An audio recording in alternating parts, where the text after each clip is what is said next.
School, जिसे हम शिक्षा का मंदिर कहते हैं, और यहाँ जाने के बाद बच्चों के माँ बाप बिल्कुल निश्चिंत हो जाते हैं ये सोचकर कि मेरा बच्चा तो पढ़ने गया है, वहाँ उसे क्या होगा, वहाँ तो सिर्फ और सिर्फ उसे ज्ञान ही मिलेगा। और इसी सोच के साथ घर में माँ बाप निश्चिंत बैठ जाते हैं। लेकिन आज की जो घटना हम आपको सुनाने जा रहे हैं, उसे सुनने के बाद आपका शिक्षा के इस मंदिर से विश्वास उठ जाएगा, क्योंकि शिक्षा के मंदिर में छोटी सी बच्ची के साथ एक ऐसी घटना हुई जिसे सुनकर इंसानियत को भी शर्म आ जाए। और जब आप इस घटना के बारे में सुनेंगे, यकीन मानिए आपके हाथ पैर कांपने लग जाएंगे। अगर सच्चाई का सामना करने की हिम्मत है तो ही इस वीडियो को आगे देखना। बिहार एक ऐसा राज्य है जहां पर भले ही पढ़ाई लिखाई को उतनी महत्वता ना दी जाती हो, लेकिन यहां पर सच्चे दिल से पढ़ाई करने वाले लोगों की कोई कमी नहीं है। तभी तो बड़े बड़े IAS, PCS इसी राज्य से निकल कर आते हैं। और जब छोटी सी बच्ची के माता पिता ने उसे स्कूल भेजा तो उन्होंने भी अपनी आंखों में ये सपने सजाए थे कि उनकी बिटिया रानी बड़े होकर ऑफिसर बनेगी। लेकिन शिक्षा के मंदिर का पुजारी कहे जाने वाले स्कूल के प्रिंसिपल ने उनकी बेटी की शिक्षा उसकी जिंदगी ही तबाह कर दी। दोस्तों, ये सच्ची घटना हम आपको सुनाने जा रहे हैं। ये बिहार की है, अररिया जिले की। अररिया जिले का एक थाना है महलगांव। इसी क्षेत्र में आने वाला एक स्कूल है जो कि 8वीं तक बना है। 29 जून की सुबह 10 बजे के आसपास यहाँ के प्रिंसिपल, जिनका नाम रोशन था, वो गांव के एक व्यक्ति को फोन करते हैं और कहते हैं कि अनु को स्कूल भेज दो, उसके लिए कुछ छात्रवृत्ति यानी कि स्कॉलरशिप और राशन वगैरह आया है, वो चली जाए। प्रिंसिपल का घर पर फोन करना कोई बड़ी बात नहीं थी, क्योंकि वो बाकियों के घर पर भी इसी तरह से फोन करते थे और कई बार मदद करने के लिए फोन भी कर चुके थे। इसलिए लड़की के पिता ने बेफिक्र होकर अपनी लड़की को स्कूल भेज दिया, ये सोचकर कि मेरी बेटी स्कूल के किसी काम से जा रही है। अब जैसे ही वो लड़की स्कूल में कदम रखती है, वैसे ही प्रिंसिपल से मिलने पहुंच जाती है। प्रिंसिपल उस लड़की को स्कूल के फर्स्ट फ्लोर में मिलते हैं और फिर वहां एक कमरे के अंदर ले जाते हैं। उसके बाद लड़की के साथ दुष्कर्म करते हैं। प्रिंसिपल के लिए करना कोई बड़ी बात नहीं थी, वो लगभग हर दिन इसी दुष्कर्म को अंजाम देता था। लेकिन 29 जून का दिन बाकी दिनों की तरह नहीं था, बल्कि ये अलग दिन था, क्योंकि इस दिन जब लड़की स्कूल जाती है तो मैं क्या ही कहूँ यार, उसका एक लड़का गांव का पीछा कर रहा होता है। असल में जहां स्कूल था उसके कुछ ही दूर में पंडित जी का मकान था। उसका बेटा आलोक शर्मा उस लड़की का पीछा कर रहा था और पीछा करते करते आलोक स्कूल के पहले माले के उस कमरे में भी पहुंच जाता है और फिर अपनी आंखों से बंद कमरे के अंदर होने वाली सारी हरकतें देख लेता है जो एक प्रिंसिपल एक छात्रा के साथ कर रहा था। ये सारी चीजें देखने के बाद आलोक शर्मा ने शोर मचाना शुरू कर दिया। आलोक की आवाज सुनकर पूरा गांव इकट्ठा हो गया। धीरे धीरे करके सैकड़ों लोगों की भीड़ लग गई और प्रिंसिपल की उस करतूत को सभी लोगों ने खुद अपनी आंखों से देखा, क्योंकि अगर वो ये नजारा ना देखते तो उन्हें सबके साथ अच्छे बने रहने का नाटक करने वाले प्रिंसिपल का असली रूप नहीं दिखाई देता। प्रिंसिपल की हरकत को लेकर सभी उस पर थू थू करने लग गए। लेकिन बात यहाँ तक नहीं रुकी, क्योंकि मामला वाकई गंभीर था।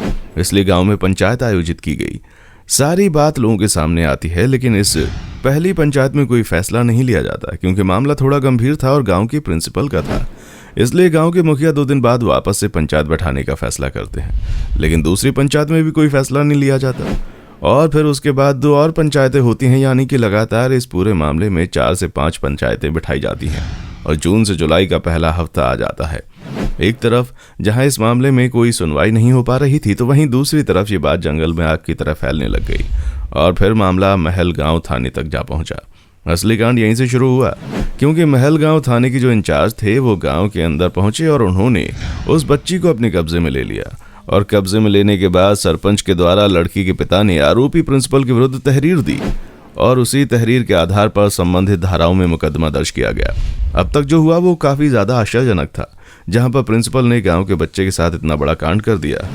लेकिन इसके बाद जो हुआ उसकी तो किसी ने कल्पना भी नहीं की थी, क्योंकि मामले को देखते हुए लड़की का मेडिकल चेकअप तो करवाना ही था, वरना उसके बिना कोई केस न बनता। और इसीलिए जैसे ही लड़की को मेडिकल चेकअप के लिए भेजा गया तो उसके बाद ये मालूम हुआ कि लड़की लगभग 2 महीने की प्रेग्नेंट है। अब आप खुद ही सोचिए, 8वीं कक्षा में पढ़ने वाली बच्ची 2 महीने की प्रेग्नेंट है। इसे सुनकर सबके रोंगटे खड़े हो गए। और इस छोटी सी बच्ची का 2 महीने से प्रेग्नेंट होने का ये मतलब है कि इसके साथ पहली बार इस तरह के दुष्कर्म कई बार हुए हैं। थाने के इंचार्ज ने उस बच्ची को बहला फुसलाकर अपने पास बिठाया और उससे पूछा कि बेटा तुम्हारे साथ असल में हुआ क्या है। और फिर बच्ची ने जो आप बीती बताई, उसे सुनकर पैरों तले जमीन खिसक गई।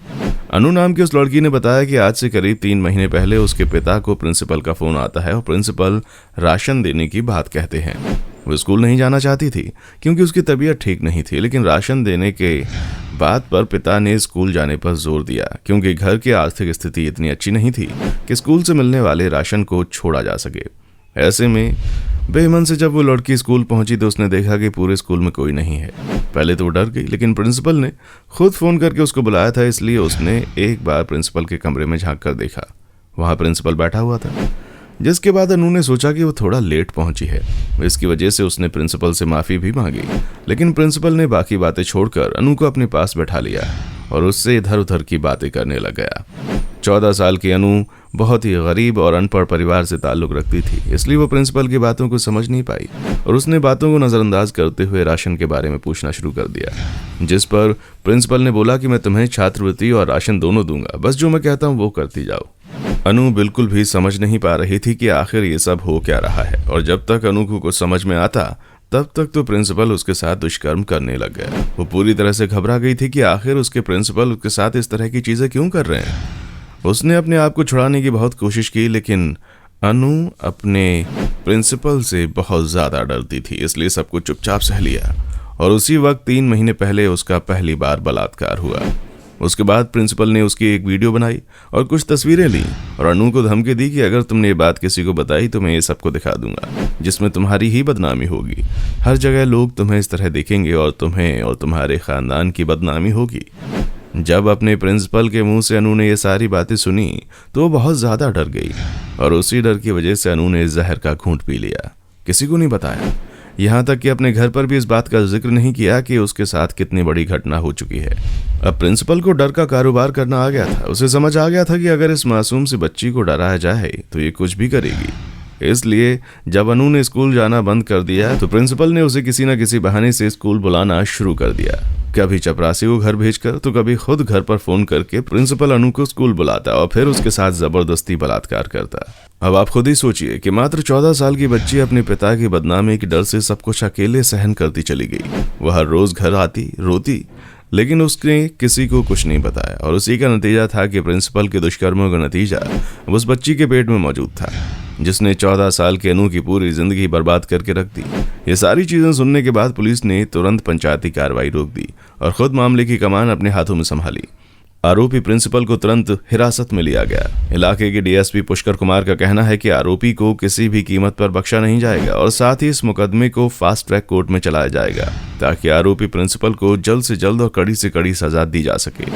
पर दोस्तों, बात केवल बिहार के अररिया जिले में आकर खत्म नहीं होती, बल्कि पूरे भारत में ऐसे न जाने कितने सारे गांव और शहर होंगे जहां इस तरह से बच्चियों को डराकर उनके साथ हर रोज दुष्कर्म करते होंगे लोग।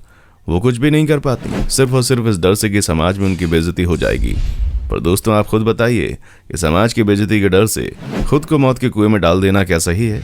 क्या ये बात सही है कि कोई लड़की अंदर ही अंदर घुट कर मरती रहे लेकिन किसी को कुछ ना कहे? अपना जवाब हमें कमेंट सेक्शन में बताइएगा और अगर ये वीडियो आपके कोई काम आई है तो इसे ज़्यादा से ज़्यादा शेयर कीजिए ताकि लोगों तक ये बात पहुंचे। आज के समय में साधु की तरह दिखने वाला इंसान भी अंदर से राक्षस हो सकता है। बाकी चैनल को सब्सक्राइब करना ना भूलें। देखने के लिए शुक्रिया। दोस्तों, आपकी स्क्रीन पे 2 और वीडियोस दिख रही हैं, जिसे देखने के लिए आप इस स्क्रीन पर क्लिक करें। दोनों देखिएगा, बहुत अच्छी वीडियो बनी है।